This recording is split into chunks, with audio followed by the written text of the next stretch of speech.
Ang tawag po natin sa araw na ito ay Good Friday. Huwag po tayong magkamali at hindi naman po talaga nagkamali kung bakit ginawang Good Friday ang araw na ito.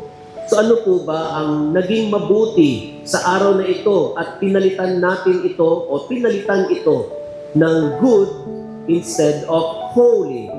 Una, when we say good, dahil sa araw na ito ay pinahayag sa atin ang walang kapantay na kabutihan ng Diyos. Ang Diyos na nag-alay ng kanyang buhay upang tayo ay maligtas. Napakabuti niya dahil hindi niya hinahanap at hindi niya sinisita ang ating mga pagkukulang. Sa halip, nandyan siya para umunawa, magpatawad.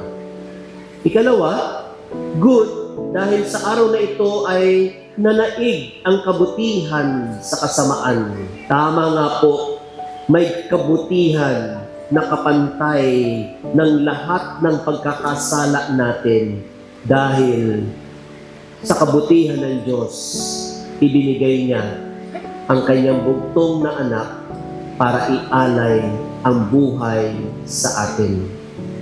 At ikahuli, good dahil tayo ay nais niyang magpakabuti at gumawa ng mabuti sa ating kapwa.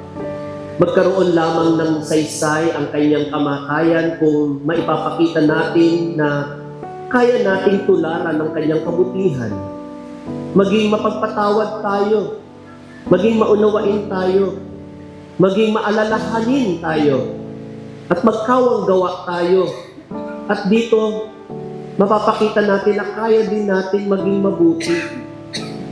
Kaya rin natin magpakabuti kung hahayaan natin na ang kabutihan ng Diyos ang mas higit na mangibabaw sa atin. Everything is good.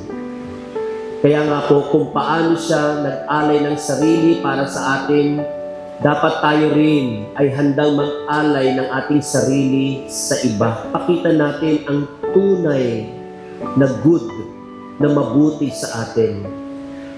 Dahil ang araw na ito ay naging mabuti para sa atin. Dahil ang kabutihan ng Diyos ang nanaig para sa atin. Ipahayag natin ang kanyang kabutihan sa ating sarili, ipahayag natin ang kanyang kabutihan sa iba.